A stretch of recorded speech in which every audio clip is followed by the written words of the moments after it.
أعوذ بالله من الشيطان الرجيم. بسم الله الرحمن الرحيم. ألف لام ميم. ذلك الكتاب لا ريب فيه هدى للمتقين الذين يؤمنون بالغيب ويقيمون الصلاة ومما رزقناهم ينفقون والذين يؤمنون بما أنزل إليك وما أنزل من قبلك وبالآخرة هم يوقنون أولئك على هدى من ربهم وأولئك هم المفلحون. إن الذين كفروا سواء عليهم أأنذرتهم أم لم تنذرهم لا يؤمنون ختم الله على قلوبهم وعلى سمعهم وعلى أبصارهم غشاوة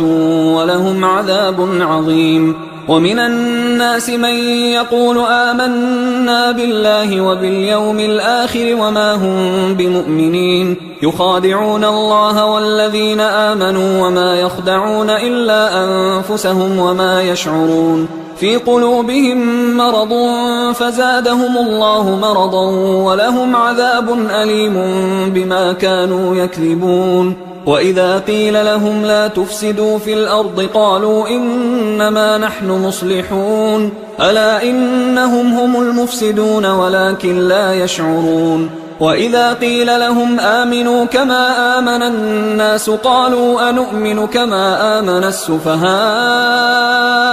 ألا إنهم هم السفهاء ولكن لا يعلمون. وإذا لقوا الذين آمنوا قالوا آمنا وإذا خلوا إلى شياطينهم قالوا إنا معكم إنما نحن مستهزئون الله يستهزئ بهم ويمدهم في طغيانهم يعمهون. أولئك الذين اشتروا الضلالة بالهدى فما ربحت تجارتهم وما كانوا مهتدين. مثلهم كمثل الذي استوقد نارا فلما أضاءت ما حوله ذهب الله بنورهم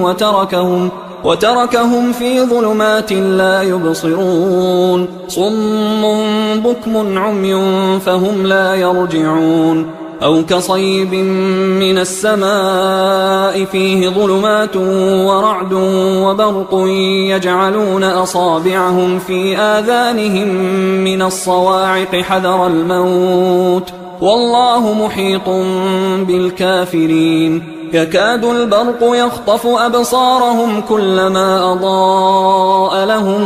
مشوا فيه وإذا أظلم عليهم قاموا ولو شاء الله لذهب بسمعهم وأبصارهم إن الله على كل شيء قدير. يا أيها الناس اعبدوا ربكم الذي خلقكم والذين من قبلكم لعلكم تتقون الذي جعل لكم الأرض فراشا والسماء بناء وأنزل من السماء ماء فأخرج به من الثمرات رزقا لكم فلا تجعلوا لله أندادا وأنتم تعلمون. وإن كنتم في ريب مما نزلنا على عبدنا فأتوا بسورة من مثله وادعوا شهداءكم من دون الله إن كنتم صادقين فإن لم تفعلوا ولن تفعلوا فاتقوا النار التي وقودها الناس والحجارة أعدت للكافرين. وبشر الذين آمنوا وعملوا الصالحات أن لهم جنات تجري من تحتها الأنهار كلما رزقوا منها من ثمرة رزقا قالوا هذا الذي رزقنا من قبل وأتوا به متشابها ولهم فيها أزواج مطهرة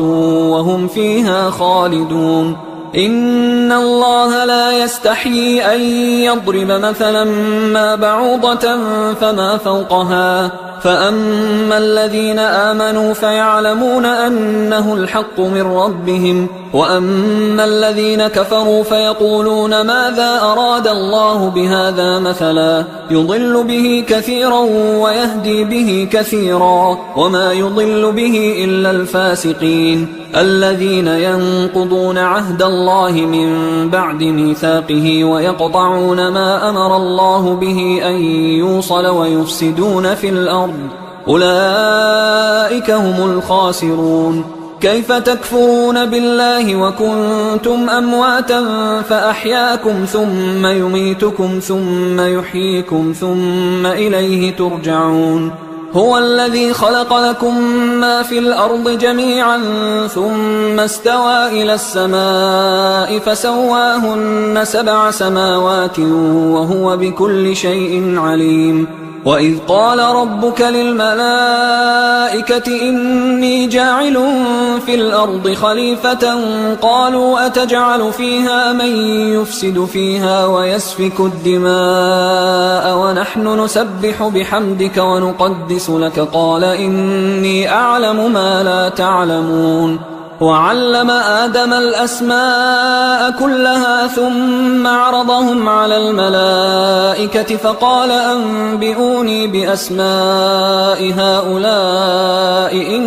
كنتم صادقين. قالوا سبحانك لا علم لنا إلا ما علمتنا إنك أنت العليم الحكيم. قال يا آدم أنبئهم بأسمائهم فلما أنبأهم بأسمائهم قال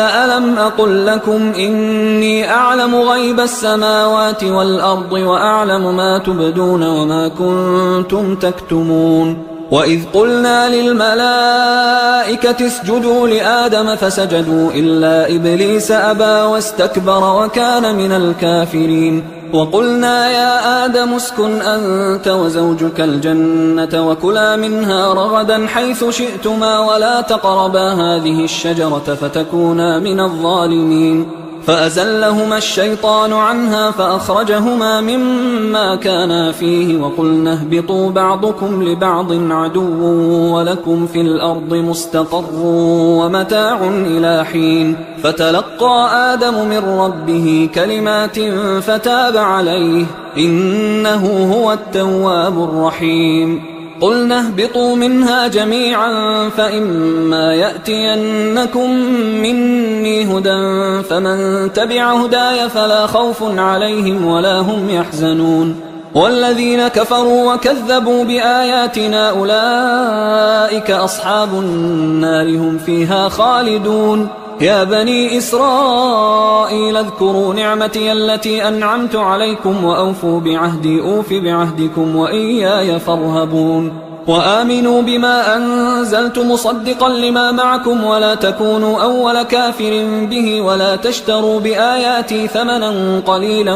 وإياي فاتقون. ولا تلبسوا الحق بالباطل وتكتموا الحق وأنتم تعلمون. وأقيموا الصلاة وآتوا الزكاة واركعوا مع الراكعين. أتأمرون الناس بالبر وتنسون أنفسكم وأنتم تتلون الكتاب أفلا تعقلون. واستعينوا بالصبر والصلاة وإنها لكبيرة إلا على الخاشعين الذين يظنون أنهم ملاقو ربهم وأنهم إليه راجعون. يا بني إسرائيل اذكروا نعمتي التي أنعمت عليكم وأني فضلتكم على العالمين. واتقوا يوما لا تجزي نفس عن نفس شيئا ولا يقبل منها شفاعة ولا يؤخذ منها عدل ولا هم ينصرون. وإذ نجيناكم من آل فرعون يسومونكم سوء العذاب يذبحون أبناءكم ويستحيون نساءكم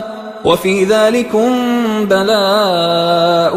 من ربكم عظيم. وإذ فرقنا بكم البحر فأنجيناكم وأغرقنا آل فرعون وأنتم تنظرون. وإذ واعدنا موسى 40 ليلة ثم اتخذتم العجل من بعده وأنتم ظالمون. ثم عفونا عنكم من بعد ذلك لعلكم تشكرون وإذ آتينا موسى الكتاب والفرقان لعلكم تهتدون وإذ قال موسى لقومه يا قوم إنكم ظلمتم أنفسكم باتخاذكم العجل فتوبوا إلى بارئكم فاقتلوا أنفسكم ذلكم خير لكم عند بارئكم فتاب عليكم إنه هو التواب الرحيم وإذ قلتم يا موسى لن نؤمن لك حتى نرى الله جهرة فأخذتكم الصاعقة وأنتم تنظرون ثم بعثناكم من بعد موتكم لعلكم تشكرون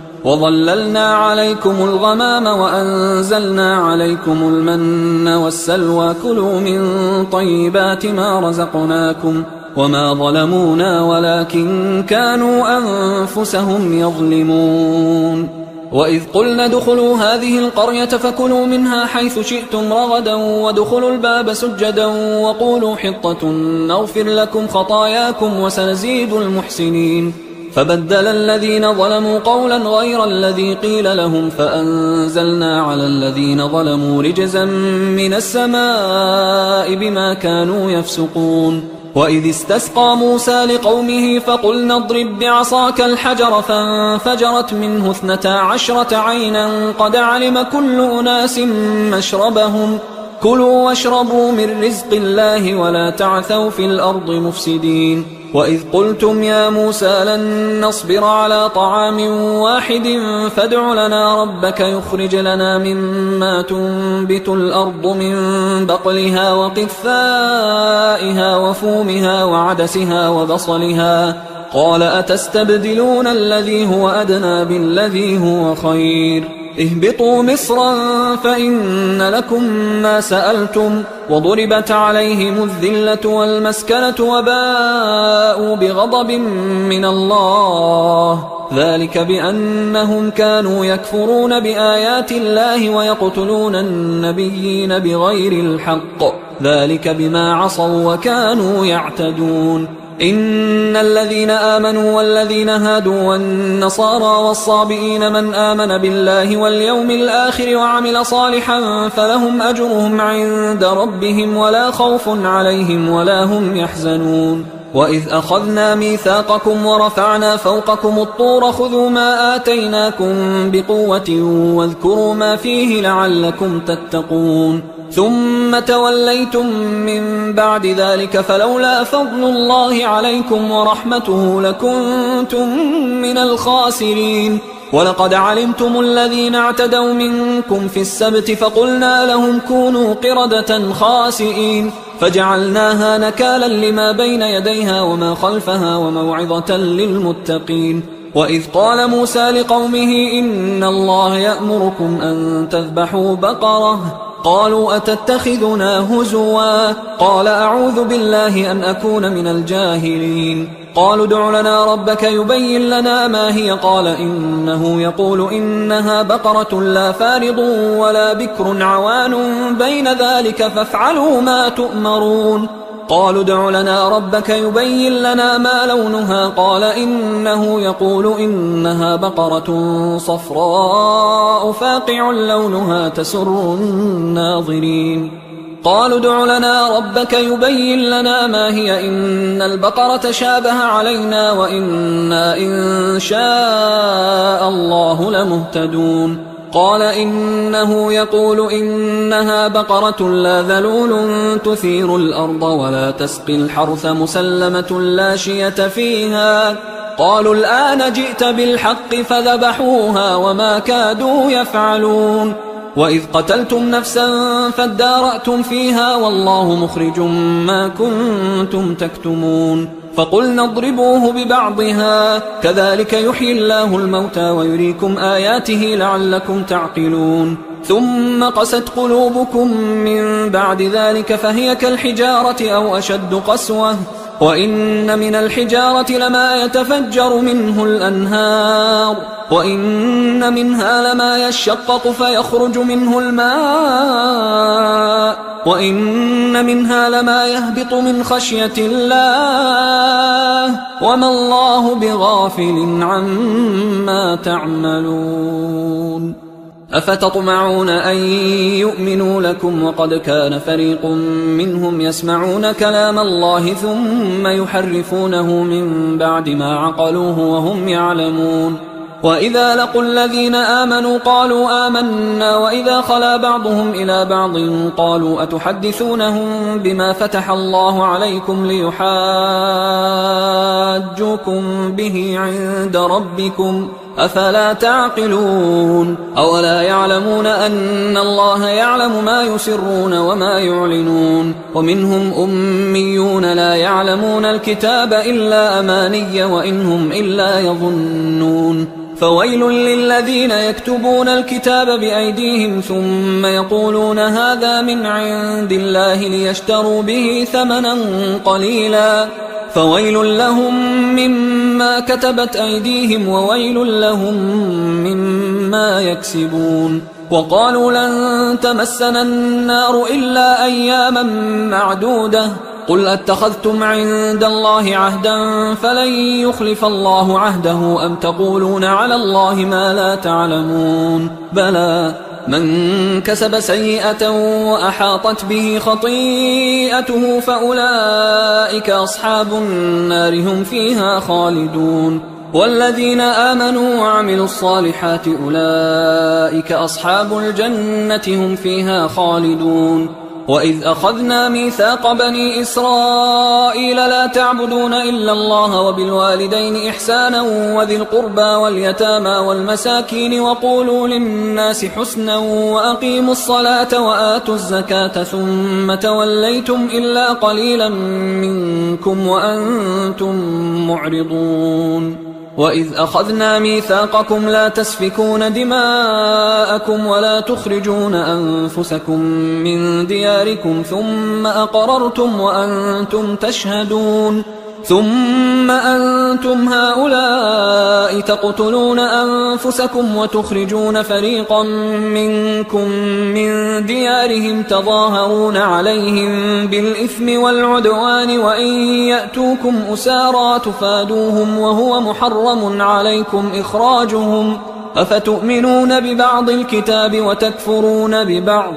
فما جزاء من يفعل ذلك منكم إلا خزي في الحياة الدنيا ويوم القيامة يردون إلى أشد العذاب وما الله بغافل عما تعملون أولئك الذين اشتروا الحياة الدنيا بالآخرة فلا يخفف عنهم العذاب ولا هم ينصرون ولقد آتينا موسى الكتاب وقفينا من بعده بالرسل وآتينا عيسى ابن مريم البينات وأيدناه بروح القدس أفكلما جاءكم رسول بما لا تهوى أنفسكم استكبرتم ففريقا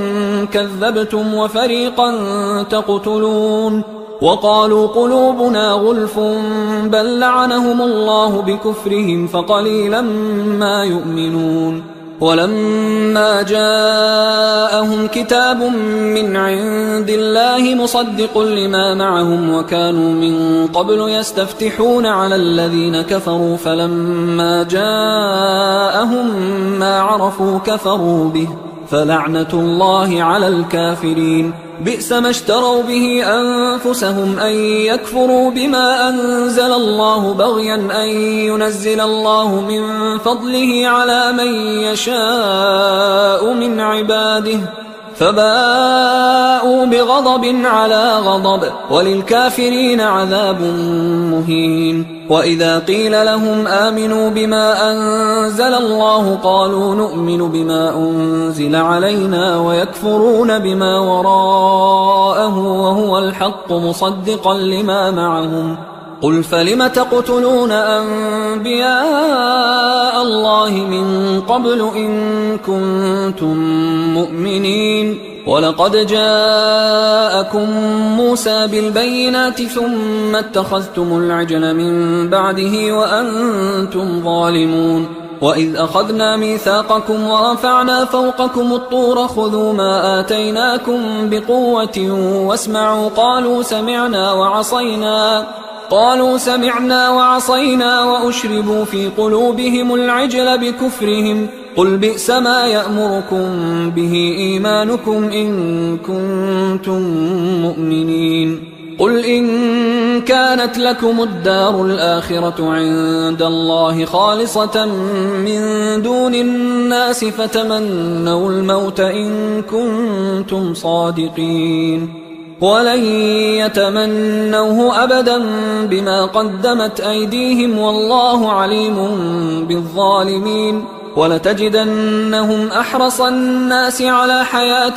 ومن الذين أشركوا يود أحدهم لو يعمر 1000 سنة وما هو بمزحزحه من العذاب أن يعمر والله بصير بما يعملون قل من كان عدوا لجبريل فإنه نزله على قلبك بإذن الله مصدقا لما بين يديه وهدى وبشرى للمؤمنين من كان عدوا لله وملائكته ورسله وجبريل وميكال فإن الله عدو للكافرين ولقد أنزلنا إليك آيات بينات وما يكفر بها إلا الفاسقون أوكلما عاهدوا عهدا نبذه فريق منهم بل أكثرهم لا يؤمنون ولما جاءهم رسول من عند الله مصدق لما معهم نبذ فريق من الذين أوتوا الكتاب كتاب الله وراء ظهورهم كأنهم لا يعلمون واتبعوا ما تتلو الشياطين على ملك سليمان وما كفر سليمان ولكن الشياطين كفروا يعلمون الناس السحر وما أنزل على الملكين ببابل هاروت وماروت وما يعلمان من أحد حتى يقولا إنما نحن فتنة فلا تكفر فيتعلمون منهما ما يفرقون به بين المرء وزوجه وما هم بضارين به من أحد إلا بإذن الله ويتعلمون ما يضرهم ولا ينفعهم ولقد علموا لمن اشتراه ما له في الآخرة من خلاق ولبئس ما شروا به أنفسهم لو كانوا يعلمون ولو أنهم آمنوا واتقوا لمثوبة من عند الله خير لو كانوا يعلمون يا أيها الذين آمنوا لا تقولوا راعنا وقولوا انظرنا واسمعوا وللكافرين عذاب أليم ما يود الذين كفروا من أهل الكتاب ولا المشركين أن ينزل عليكم من خير من ربكم والله يختص برحمته من يشاء والله ذو الفضل العظيم ما ننسخ من آية أو ننسها نأت بخير منها أو مثلها ألم تعلم أن الله على كل شيء قدير ألم تعلم أن الله له ملك السماوات والأرض وما لكم من دون الله من ولي ولا نصير أم تريدون أن تسألوا رسولكم كما سئل موسى من قبل ومن يتبدل الكفر بالإيمان فقد ضل سواء السبيل ود كثير من أهل الكتاب لو يردونكم من بعد إيمانكم كفارا حسدا من عند أنفسهم من بعد ما تبين لهم الحق فاعفوا واصفحوا حتى يأتي الله بأمره إن الله على كل شيء قدير وأقيموا الصلاة وآتوا الزكاة وما تقدموا لأنفسكم من خير تجدوه عند الله إن الله بما تعملون بصير وقالوا لن يدخل الجنة إلا من كان هودا أو نصارى تلك أمانيهم قل هاتوا برهانكم إن كنتم صادقين بلى من أسلم وجهه لله وهو محسن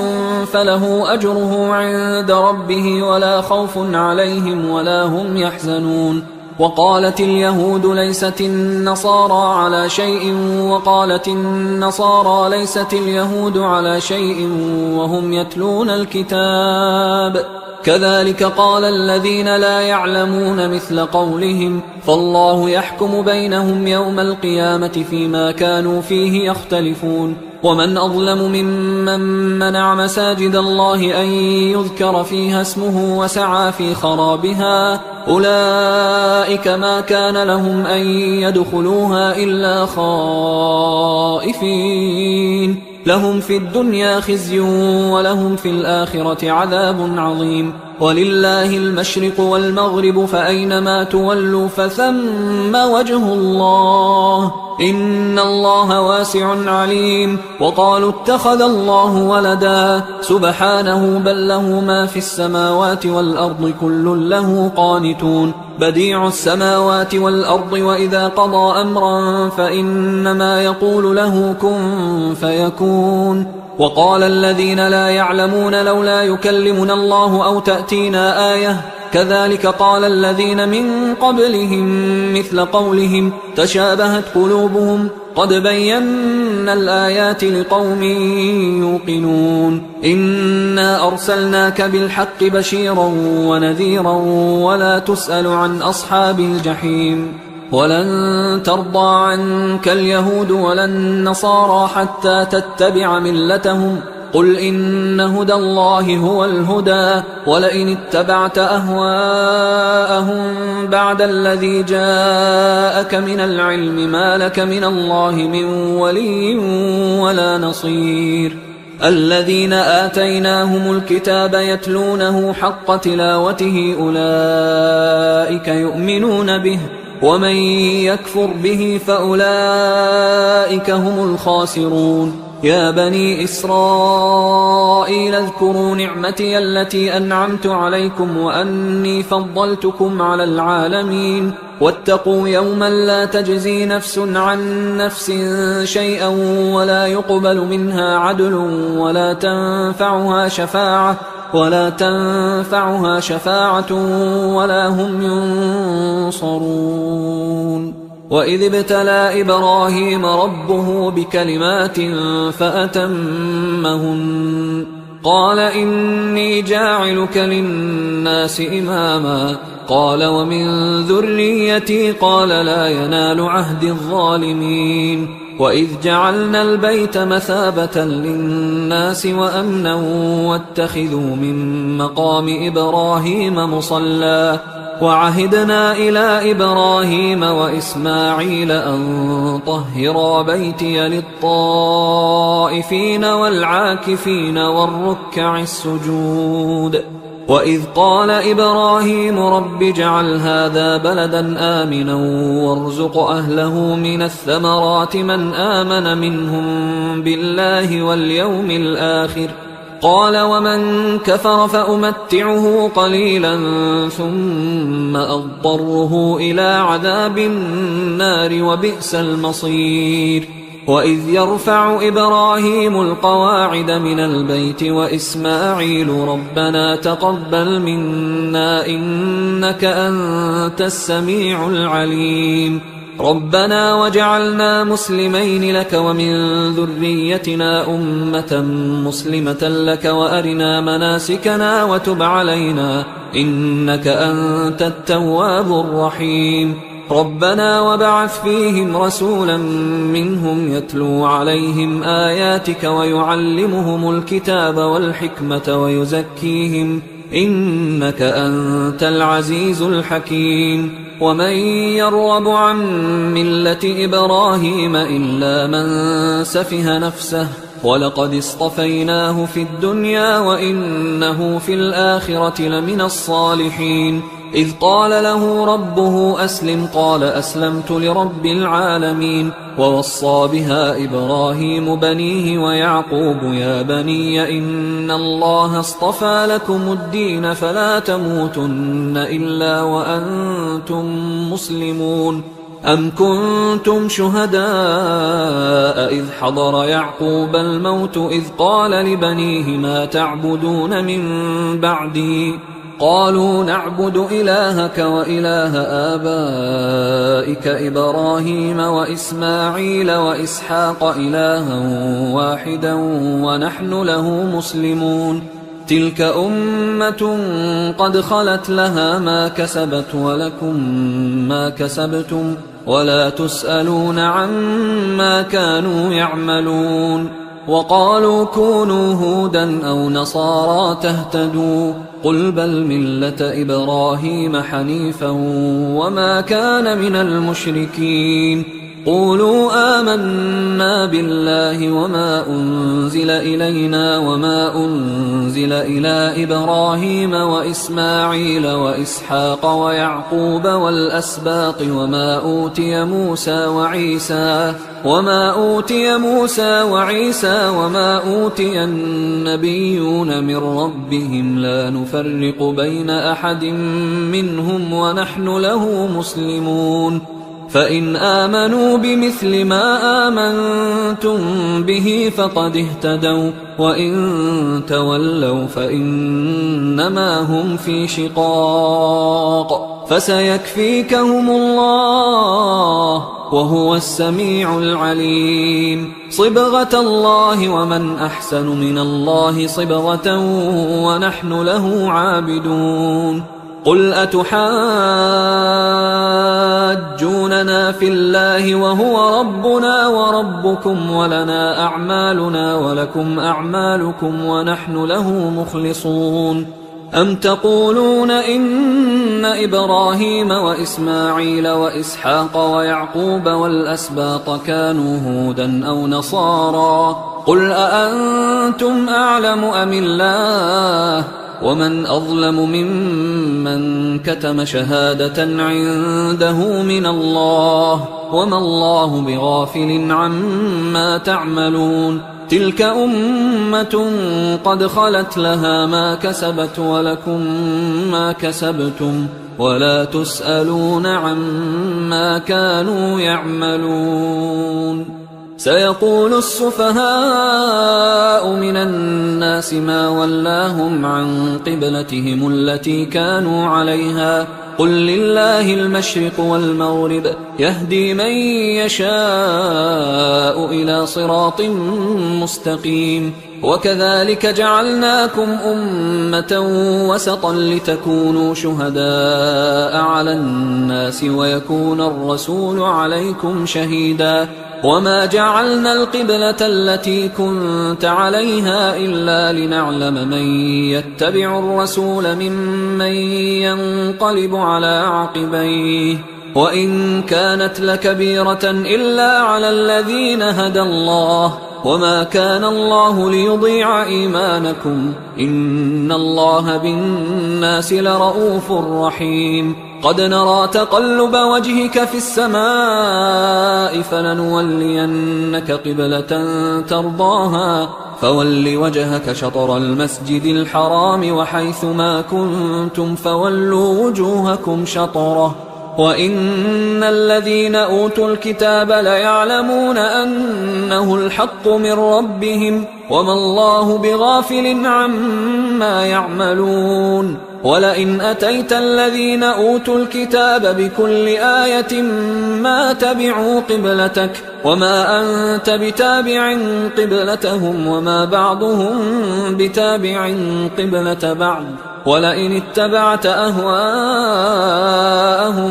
من بعد ما جاءك من العلم إنك إذا لمن الظالمين. الذين آتيناهم الكتاب يعرفونه كما يعرفون أبناءهم وإن فريقا منهم ليكتمون الحق وهم يعلمون الحق من ربك فلا تكونن من الممترين ولكل وجهة هو موليها فاستبقوا الخيرات أينما تكونوا يأت بكم الله جميعا إن الله على كل شيء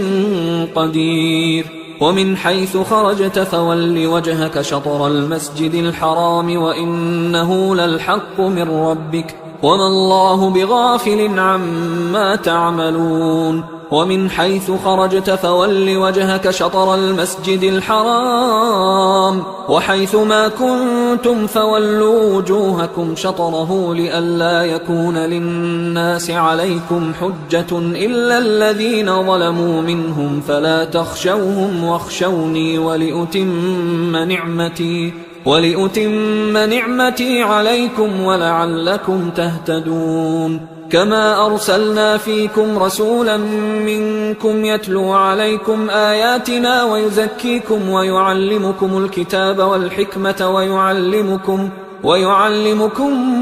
ما لم تكونوا تعلمون فاذكروني أذكركم واشكروا لي ولا تكفرون يا أيها الذين آمنوا استعينوا بالصبر والصلاة إن الله مع الصابرين ولا تقولوا لمن يقتل في سبيل الله أموات بل أحياء ولكن لا تشعرون ولنبلونكم بشيء من الخوف والجوع ونقص من الأموال والأنفس والثمرات وبشر الصابرين الذين إذا أصابتهم مصيبة قالوا إنا لله وإنا إليه راجعون أولئك عليهم صلوات من ربهم ورحمة وأولئك هم المهتدون إن الصفا والمروة من شعائر الله فمن حج البيت أو اعتمر فلا جناح عليه أن يطوف بهما ومن تطوع خيرا فإن الله شاكر عليم إن الذين يكتمون ما أنزلنا من البينات والهدى من بعد ما بيناه للناس في الكتاب أولئك يلعنهم الله ويلعنهم اللاعنون إلا الذين تابوا وأصلحوا وبينوا فأولئك أتوب عليهم وأنا التواب الرحيم إن الذين كفروا وماتوا وهم كفار أولئك عليهم لعنة الله والملائكة والناس أجمعين خالدين فيها لا يخفف عنهم العذاب ولا هم ينظرون وإلهكم إله واحد لا إله إلا هو الرحمن الرحيم إن في خلق السماوات والأرض واختلاف الليل والنهار والفلك التي تجري في البحر بما ينفع الناس وما أنزل الله من السماء من ماء فأحيا به الأرض بعد موتها وبث فيها من كل دابة وتصريف الرياح والسحاب المسخر بين السماء والأرض لآيات لقوم يعقلون ومن الناس من يتخذ من دون الله أندادا يحبونهم كحب الله والذين آمنوا أشد حبا لله ولو يرى الذين ظلموا إذ يرون العذاب أن القوة لله جميعا وأن الله شديد العذاب إذ تبرأ الذين اتبعوا من الذين اتبعوا ورأوا العذاب وتقطعت بهم الأسباب وقال الذين اتبعوا لو أن لنا كرة فنتبرأ منهم كما تبرأوا منا كذلك يريهم الله أعمالهم حسرات عليهم وما هم بخارجين من النار. يا أيها الناس كلوا مما في الأرض حلالا طيبا ولا تتبعوا خطوات الشيطان إنه لكم عدو مبين. إنما يأمركم بالسوء والفحشاء وأن تقولوا على الله ما لا تعلمون. وإذا قيل لهم اتبعوا ما أنزل الله قالوا بل نتبع ما ألفينا عليه آباءنا أولو كان آباؤهم لا يعقلون شيئا ولا يهتدون. ومثل الذين كفروا كمثل الذي ينعق بما لا يسمع إلا دعاء ونداء صم بكم عمي فهم لا يعقلون. يا أيها الذين آمنوا كلوا من طيبات ما رزقناكم واشكروا لله إن كنتم إياه تعبدون. إنما حرم عليكم الميتة والدم ولحم الخنزير وما أهل به لغير الله فمن اضطر غير باغ ولا عاد فلا إثم عليه إن الله غفور رحيم. إن الذين يكتمون ما أنزل الله من الكتاب ويشترون به ثمنا قليلا أولئك ما يأكلون في بطونهم إلا النار ولا يكلمهم الله يوم القيامة ولا يزكيهم ولهم عذاب أليم. أولئك الذين اشتروا الضلالة بالهدى والعذاب بالمغفرة فما أصبرهم على النار ذلك بأن الله نزل الكتاب بالحق وإن الذين اختلفوا في الكتاب لفي شقاق بعيد. ليس البر أن تولوا وجوهكم قبل المشرق والمغرب ولكن البر من آمن بالله واليوم الآخر والملائكة والكتاب والنبيين وآتى المال على حبه ذوي القربى واليتامى والمساكين وابن السبيل والسائلين وفي الرقاب وأقام الصلاة وآتى الزكاة والموفون بعهدهم إذا عاهدوا والصابرين في البأساء والضراء وحين البأس أولئك الذين صدقوا وأولئك هم المتقون. يا أيها الذين آمنوا كتب عليكم القصاص في القتلى الحر بالحر والعبد بالعبد والأنثى بالأنثى فمن عفي له من أخيه شيء فاتباع بالمعروف وأداء إليه بإحسان ذلك تخفيف من ربكم ورحمة فمن اعتدى بعد ذلك فله عذاب أليم. ولكم في القصاص حياة يا أولي الألباب لعلكم تتقون. كتب عليكم إذا حضر أحدكم الموت إن ترك خيرا الوصية للوالدين والأقربين بالمعروف حقا على المتقين فمن بدله بعدما سمعه فإنما إثمه على الذين يبدلونه إن الله سميع عليم. فمن خاف من موص جنفا أو إثما فأصلح بينهم فلا إثم عليه إن الله غفور رحيم. يا أيها الذين آمنوا كتب عليكم الصيام كما كتب على الذين من قبلكم لعلكم تتقون أياما معدودات، فمن كان منكم مريضا أو على سفر فعدة من أيام أخر، وعلى الذين يطيقونه فدية طعام مسكين، فمن تطوع خيرا فهو خير له، وأن تصوموا خير لكم إن كنتم تعلمون. شهر رمضان الذي أنزل فيه القرآن هدى للناس وبينات من الهدى والفرقان، فمن شهد منكم الشهر فليصم، ومن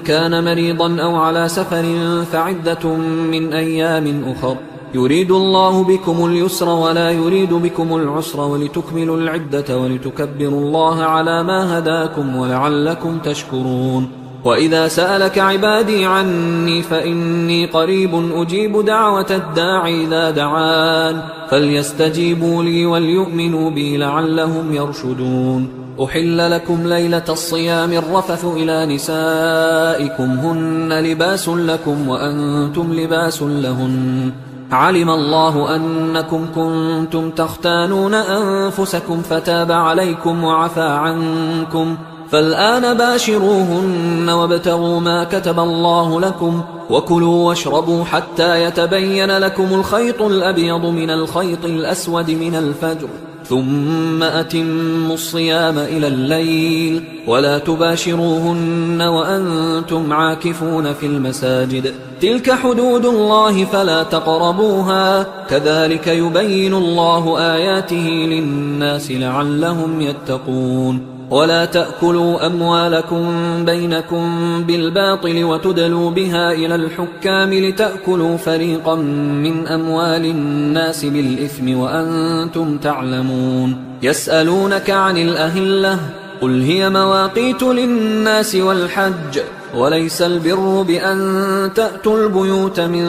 ظهورها ولكن البر من اتقى، وأتوا البيوت من أبوابها واتقوا الله لعلكم تفلحون. وقاتلوا في سبيل الله الذين يقاتلونكم ولا تعتدوا إن الله لا يحب المعتدين. وقتلوهم حيث ثقفتموهم وأخرجوهم من حيث أخرجوكم والفتنة أشد من القتل، ولا تقاتلوهم عند المسجد الحرام حتى يقاتلوكم فيه، فإن قاتلوكم فاقتلوهم، كذلك جزاء الكافرين، فإن انتهوا فإن الله غفور رحيم. وقاتلوهم حتى لا تكون فتنة ويكون الدين لله، فإن انتهوا فلا عدوان إلا على الظالمين. الشهر الحرام بالشهر الحرام والحرمات قصاص، فمن اعتدى عليكم فاعتدوا عليه بمثل ما اعتدى عليكم، واتقوا الله واعلموا أن الله مع المتقين. وأنفقوا في سبيل الله ولا تلقوا بأيديكم إلى التهلكة وأحسنوا إن الله يحب المحسنين. وأتموا الحج والعمرة لله، فإن أحصرتم فما استيسر من الهدي، ولا تحلقوا رؤوسكم حتى يبلغ الهدي محله، فمن كان منكم مريضا أو به أذى من رأسه ففدية من صيام أو صدقة أو نسك، فإذا أمنتم فمن تمتع بالعمرة إلى الحج فما استيسر من الهدي، فمن لم يجد فصيام 3 أيام في الحج و7 إذا رجعتم، تلك 10 كاملة، ذلك لمن لم يكن أهله حاضر المسجد الحرام. واتقوا الله واعلموا أن الله شديد العقاب. الحج أشهر معلومات، فمن فرض فيهن الحج فلا رفث ولا فسوق ولا جدال في الحج وما تفعلوا من خير يعلمه الله وتزودوا فإن خير الزاد التقوى واتقون يا أولي الألباب ليس عليكم جناح أن تبتغوا فضلا من ربكم فإذا أفضتم من عرفات فاذكروا الله عند المشعر الحرام واذكروه كما هداكم وإن كنتم من قبله لمن الضالين ثم أفيضوا من حيث أفاض الناس واستغفروا الله إن الله غفور رحيم فإذا قضيتم مناسككم فاذكروا الله كذكركم آباءكم أو أشد ذكرا فمن الناس من يقول ربنا آتنا في الدنيا وما له في الآخرة من خلاق ومنهم من يقول ربنا آتنا في الدنيا حسنة وفي الآخرة حسنة وقنا عذاب النار أولئك لهم نصيب مما كسبوا والله سريع الحساب واذكروا الله في أيام معدودات فمن تعجل في يومين فلا إثم عليه ومن تأخر فلا إثم عليه لمن اتقى واتقوا الله واعلموا أنكم إليه تحشرون ومن الناس من يعجبك قوله في الحياة الدنيا ويشهد الله على ما في قلبه وهو ألد الخصام وإذا تولى سعى في الأرض ليفسد فيها ويهلك الحرث والنسل والله لا يحب الفساد وإذا قيل له اتق الله أخذته العزة بالإثم فحسبه جهنم ولبئس المهاد ومن الناس من يشري نفسه ابتغاء مرضات الله والله رؤوف بالعباد يا أيها الذين آمنوا ادخلوا في السلم كافة ولا تتبعوا خطوات الشيطان إنه لكم عدو مبين فإن زللتم من بعد ما جاءتكم البينات فاعلموا أن الله عزيز حكيم هل ينظرون إلا أن يأتيهم الله في ظلل من الغمام والملائكة وقضي الأمر وإلى الله ترجع الأمور سل بني إسرائيل كم آتيناهم من آية بينة ومن يبدل نعمة الله من بعد ما جاءته فإن الله شديد العقاب زين للذين كفروا الحياة الدنيا ويسخرون من الذين آمنوا والذين اتقوا فوقهم يوم القيامة والله يرزق من يشاء بغير حساب كان الناس أمة واحدة فبعث الله النبيين مبشرين ومنذرين وأنزل معهم الكتاب بالحق ليحكم بين الناس فيما اختلفوا فيه وما اختلف فيه إلا الذين أوتوه من بعد ما جاءتهم البينات بغيا بينهم فهدى الله الذين آمنوا لما اختلفوا فيه من الحق بإذنه والله يهدي من يشاء إلى صراط مستقيم أم حسبتم أن تدخلوا الجنة ولما يأتكم مثل الذين خلوا من قبلكم مستهم البأساء والضراء وزلزلوا حتى يقول الرسول والذين آمنوا معه متى نصر الله ألا إن نصر الله قريب يسألونك ماذا ينفقون قل ما أنفقتم من خير فللوالدين والأقربين واليتامى والمساكين وابن السبيل وما تفعلوا من خير فإن الله به عليم كتب عليكم القتال وهو كره لكم وعسى أن تكرهوا شيئا وهو خير لكم وعسى أن تحبوا شيئا وهو شر لكم والله يعلم وأنتم لا تعلمون يسألونك عن الشهر الحرام قتال فيه قل قتال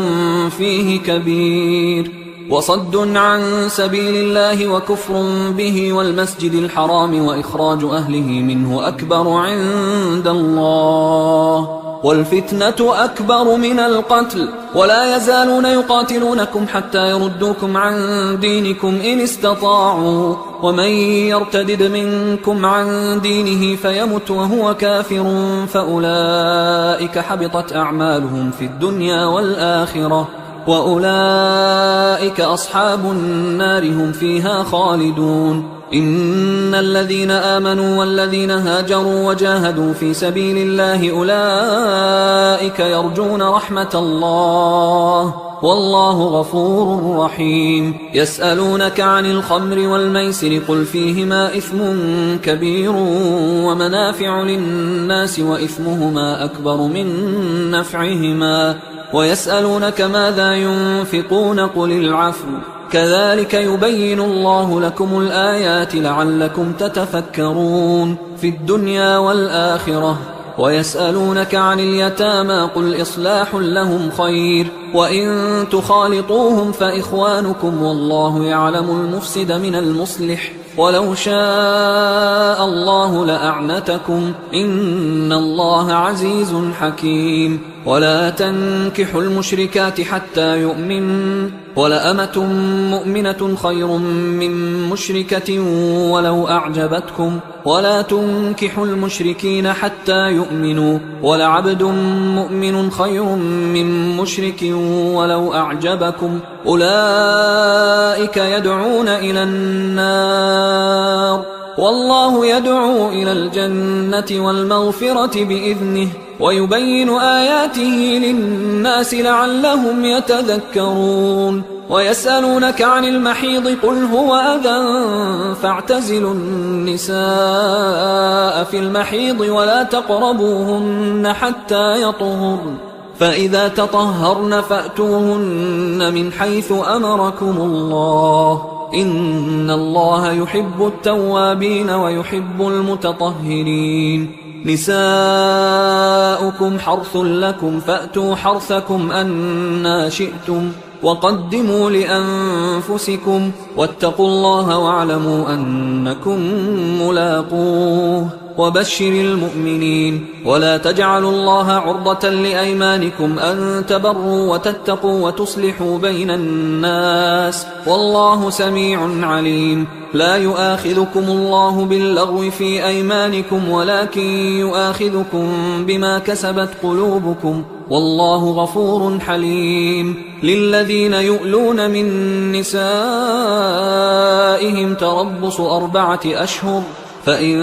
فاءوا فإن الله غفور رحيم وإن عزموا الطلاق فإن الله سميع عليم والمطلقات يتربصن بأنفسهن 3 قروء ولا يحل لهن أن يكتمن ما خلق الله في أرحامهن إن كن يؤمن بالله واليوم الآخر وبعولتهن أحق بردهن في ذلك إن أرادوا إصلاحا ولهن مثل الذي عليهن بالمعروف وللرجال عليهن درجة والله عزيز حكيم الطلاق 2 فإمساك بمعروف أو تسريح بإحسان ولا يحل لكم أن تأخذوا مما آتيتموهن شيئا إلا أن يخافا ألا يقيما حدود الله فإن خفتم ألا يقيما حدود الله فلا جناح عليهما فيما افتدت به، تلك حدود الله فلا تعتدوها، ومن يتعد حدود الله فأولئك هم الظالمون. فإن طلقها فلا تحل له من بعد حتى تنكح زوجا غيره، فإن طلقها فلا جناح عليهما أن يتراجعا إن ظنا أن يقيما حدود الله، وتلك حدود الله يبينها لقوم يعلمون. وإذا طلقتم النساء فبلغن أجلهن فأمسكوهن بمعروف أو سرحوهن بمعروف، ولا تمسكوهن ضرارا لتعتدوا، ومن يفعل ذلك فقد ظلم نفسه. ولا تتخذوا آيات الله هزوا، واذكروا نعمة الله عليكم وما أنزل عليكم من الكتاب والحكمة يعظكم به، واتقوا الله واعلموا أن الله بكل شيء عليم. وإذا طلقتم النساء فبلغن أجلهن فلا تعضلوهن أن ينكحن أزواجهن إذا تراضوا بينهم بالمعروف، ذلك يوعظ به من كان منكم يؤمن بالله واليوم الآخر، ذلكم أزكى لكم وأطهر، والله يعلم وأنتم لا تعلمون. والوالدات يرضعن أولادهن حولين كاملين لمن أراد أن يتم الرضاعة، وعلى المولود له رزقهن وكسوتهن بالمعروف، لا تكلف نفس إلا وسعها، لا تضار والدة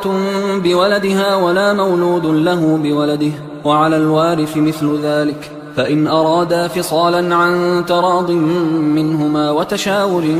فلا جناح عليهما. وإن أردتم أن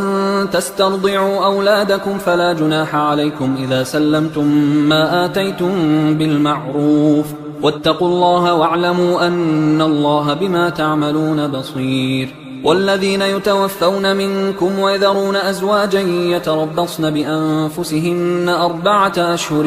و10، فإذا بلغن أجلهن فلا جناح عليكم فيما فعلن في أنفسهن بالمعروف، والله بما تعملون خبير. ولا جناح عليكم فيما عرضتم به من خطبة النساء أو أكننتم في أنفسكم، علم الله أنكم ستذكرونهن ولكن لا تواعدوهن سرا إلا أن تقولوا قولا معروفا، ولا تعزموا عقدة النكاح حتى يبلغ الكتاب أجله، واعلموا أن الله يعلم ما في أنفسكم فاحذروه، واعلموا أن الله غفور حليم. لا جناح عليكم إن طلقتم النساء ما لم تمسوهن أو تفرضوا لهن فريضة، ومتعوهن على الموسع قدره وعلى المقتر قدره متاعا بالمعروف حقا على المحسنين. وإن طلقتموهن من قبل أن تمسوهن وقد فرضتم لهن فريضة فنصف ما فرضتم إلا أن يعفون أو يعفو الذي بيده عقدة النكاح، وأن تعفوا أقرب للتقوى، ولا تنسوا الفضل بينكم، إن الله بما تعملون بصير. حافظوا على الصلوات والصلاة الوسطى وقوموا لله قانتين، فإن خفتم فرجالا أو ركبانا، فإذا أمنتم فاذكروا الله كما علمكم ما لم تكونوا تعلمون. والذين يتوفون منكم ويذرون أزواجا وصية لأزواجهم متاعا إلى الحول غير إخراج، فإن خرجن فلا جناح عليكم فيما فعلن في أنفسهن من معروف، والله عزيز حكيم. وللمطلقات متاع بالمعروف حقا على المتقين، كذلك يبين الله لكم آياته لعلكم تعقلون. ألم تر إلى الذين خرجوا من ديارهم وهم ألوف حذر الموت فقال لهم الله موتوا ثم أحياهم، إن الله لذو فضل على الناس ولكن أكثر الناس لا يشكرون. وقاتلوا في سبيل الله واعلموا أن الله سميع عليم. من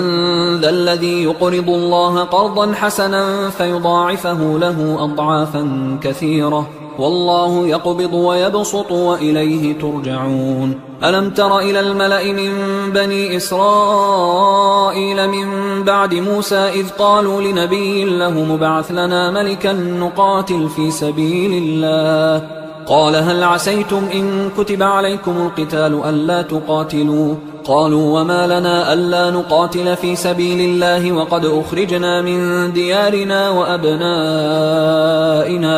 فلما كتب عليهم القتال تولوا إلا قليلا منهم، والله عليم بالظالمين. وقال لهم نبيهم إن الله قد بعث لكم طالوت ملكا، قالوا أنى يكون له الملك علينا ونحن أحق بالملك منه ولم يؤت سعة من المال، قال إن الله اصطفاه عليكم وزاده بسطة في العلم والجسم، والله يؤتي ملكه من يشاء والله واسع عليم. وقال لهم نبيهم إن آية ملكه أن يأتيكم التابوت فيه سكينة من ربكم وبقية مما ترك آل موسى وآل هارون تحمله الملائكة، إن في ذلك لآية لكم إن كنتم مؤمنين. فلما فصل طالوت بالجنود قال إن الله مبتليكم بنهر فمن شرب منه فليس مني ومن لم يطعمه فإنه مني إلا من اغترف غرفة بيده، فشربوا منه إلا قليلا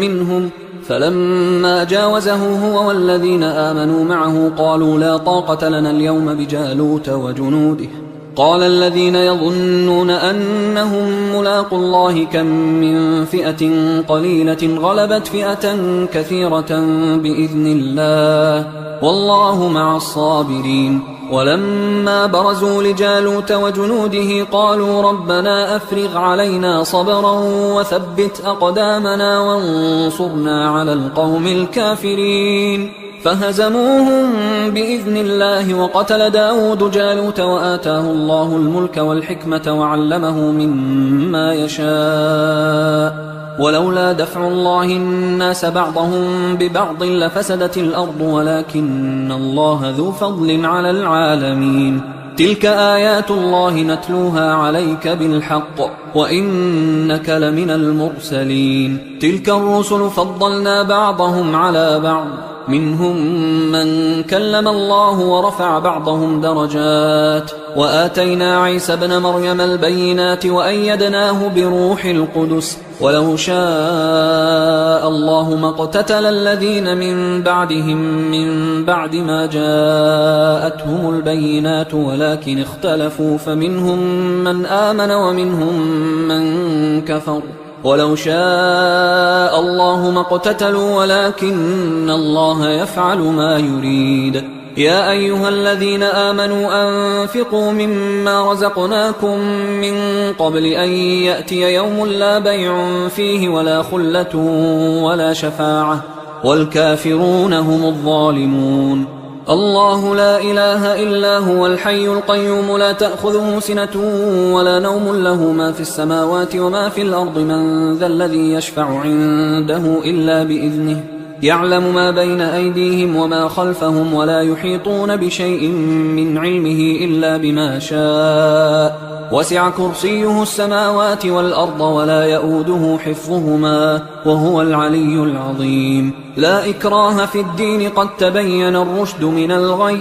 فمن يكفر بالطاغوت ويؤمن بالله فقد استمسك بالعروة الوثقى لا انفصام لها، والله سميع عليم. الله ولي الذين آمنوا يخرجهم من الظلمات إلى النور، والذين كفروا أولياؤهم الطاغوت يخرجونهم من النور إلى الظلمات، أولئك أصحاب النار هم فيها خالدون. ألم تر إلى الذي حاج إبراهيم في ربه أن آتاه الله الملك إذ قال إبراهيم ربي الذي يحيي ويميت قال أنا أحيي وأميت. قال إبراهيم فإن الله يأتي بالشمس من المشرق فأت بها من المغرب فبهت الذي كفر والله لا يهدي القوم الظالمين. أو كالذي مر على قرية وهي خاوية على عروشها قال أنى يحيي هذه الله بعد موتها فأماته الله 100 عام ثم بعثه قال كم لبثت؟ قال لبثت يوما أو بعض يوم. قال بل لبثت 100 عام فانظر إلى طعامك وشرابك لم يتسنه وانظر إلى حمارك ولنجعلك آية للناس وانظر إلى العظام كيف ننشزها ثم نكسوها لحما فلما تبين له قال أعلم أن الله على كل شيء قدير. وإذ قال إبراهيم رب أرني كيف تحيي الموتى قال أولم تؤمن قال بلى ولكن ليطمئن قلبي قال فخذ 4 من الطير فصرهن إليك ثم اجعل على كل جبل منهن جزءا ثم ادعهن يأتينك سعيا واعلم أن الله عزيز حكيم. مثل الذين ينفقون أموالهم في سبيل الله كمثل حبة أنبتت 7 سنابل في كل سنبلة 100 حبة والله يضاعف لمن يشاء والله واسع عليم. الذين ينفقون أموالهم في سبيل الله ثم لا يتبعون ما أنفقوا منا ولا أذى لهم أجرهم عند ربهم ولا خوف عليهم ولا هم يحزنون. قول معروف ومغفرة خير من صدقة يتبعها أذى والله غني حليم. يا أيها الذين آمنوا لا تبطلوا صدقاتكم بالمن والأذى كالذي ينفق ماله رئاء الناس ولا يؤمن بالله واليوم الآخر فمثله كمثل صفوان عليه تراب فأصابه وابل فتركه صلدا لا يقدرون على شيء مما كسبوا والله لا يهدي القوم الكافرين. ومثل الذين ينفقون أموالهم ابتغاء مرضات الله وتثبيتا من أنفسهم كمثل جنة بربوة أصابها وابل فآتت أكلها ضعفين فإن لم يصبها وابل فطل والله بما تعملون بصير. أيود أحدكم أن تكون له جنة من نخيل وأعناب تجري من تحتها الأنهار له فيها من كل الثمرات وأصابه الكبر وله ذرية ضعفاء فأصابها إعصار فيه نار فاحترقت كذلك يبين الله لكم الآيات لعلكم تتفكرون. يا أيها الذين آمنوا أنفقوا من طيبات ما كسبتم ومما أخرجنا لكم من الأرض ولا تيمموا الخبيث منه تنفقون ولستم بآخذيه إلا أن تغمضوا فيه واعلموا أن الله غني حميد. الشيطان يعدكم الفقر ويأمركم بالفحشاء والله يعدكم مغفرة منه وفضلا والله واسع عليم. يؤتي الحكمة من يشاء ومن يؤت الحكمة فقد أوتي خيرا كثيرا وما يذكر إلا أولو الألباب. وما أنفقتم من نفقة أو نذرتم من نذر فإن الله يعلمه وما للظالمين من أنصار. إن تبدوا الصدقات فنعما هي وإن تخفوها وتؤتوها الفقراء فهو خير لكم ويكفر عنكم من سيئاتكم والله بما تعملون خبير. ليس عليك هداهم ولكن الله يهدي من يشاء وما تنفقوا من خير فلأنفسكم وما تنفقون إلا ابتغاء وجه الله وما تنفقوا من خير يوفى إليكم وأنتم لا تظلمون. للفقراء الذين أحصروا في سبيل الله لا يستطيعون ضربا في الأرض يحسبهم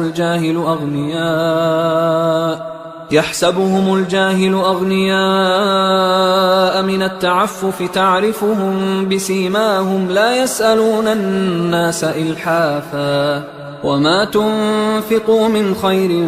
فإن الله به عليم. الذين ينفقون أموالهم بالليل والنهار سرا وعلانية فلهم أجرهم عند ربهم ولا خوف عليهم ولا هم يحزنون. الذين يأكلون الربا لا يقومون إلا كما يقوم الذي يتخبطه الشيطان من المس ذلك بأنهم قالوا إنما البيع مثل الربا وأحل الله البيع وحرم الربا. فمن جاءه موعظة من ربه فانتهى فله ما سلف وأمره إلى الله ومن عاد فأولئك أصحاب النار هم فيها خالدون. يمحق الله الربا ويربي الصدقات والله لا يحب كل كفار أثيم. إن الذين آمنوا وعملوا الصالحات وأقاموا الصلاة وآتوا الزكاة لهم أجرهم عند ربهم ولا خوف عليهم ولا هم يحزنون. يا أيها الذين آمنوا اتقوا الله وذروا ما بقي من الربا إن كنتم مؤمنين فإن لم تفعلوا فأذنوا بحرب من الله ورسوله وإن تبتم فلكم رؤوس أموالكم لا تظلمون ولا تظلمون. وإن كان ذو عسرة فنظرة إلى ميسرة وأن تصدقوا خير لكم إن كنتم تعلمون. واتقوا يوما ترجعون فيه إلى الله ثم توفى كل نفس ما كسبت وهم لا يظلمون. يا أيها الذين آمنوا إذا تداينتم بدين إلى أجل مسمى فاكتبوه وليكتب بينكم كاتب بالعدل ولا يأب كاتب أن يكتب كما علمه الله فليكتب وليملل الذي عليه الحق وليتق الله ربه ولا يبخس منه شيئا فإن كان الذي عليه الحق سفيها أو ضعيفا أو لا يستطيع أن يمله فليملل وليه بالعدل واستشهدوا شهيدين من رجالكم فإن لم يكونا رجلين فرجل وامرأتان ممن ترضون من الشهداء أن تضل إحداهما فتذكر إحداهما الأخرى ولا يأبى الشهداء إذا ما دعوا ولا تسأموا أن تكتبوه صغيرا أو كبيرا إلى أجله ذلكم أقسط عند الله وأقوم للشهادة وأدنى ألا ترتابوا إلا أن تكون تجارة حاضرة تديرونها بينكم فليس عليكم جناح ألا تكتبوها وأشهدوا إذا تبايعتم ولا يضار كاتب ولا شهيد وإن تفعلوا فإنه فسوق بكم واتقوا الله ويعلمكم الله والله بكل شيء عليم وإن كنتم على سفر ولم تجدوا كاتبا فرهان مقبوضة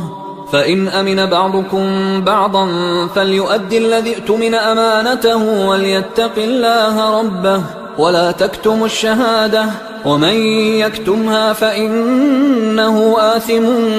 قلبه والله بما تعملون عليم لله ما في السماوات وما في الأرض وإن تبدوا ما في أنفسكم أو تخفوه يحاسبكم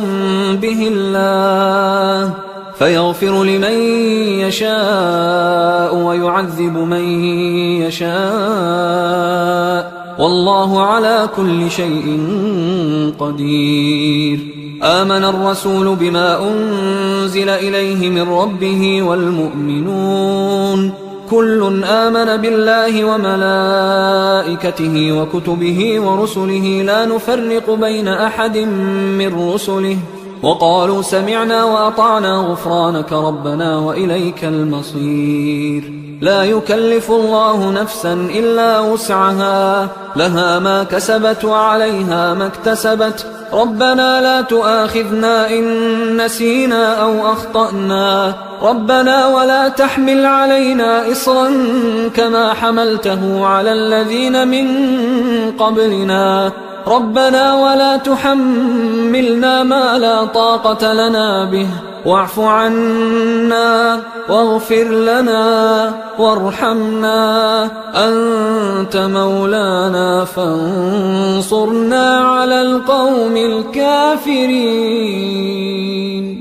حصريا على قارئ القرآن.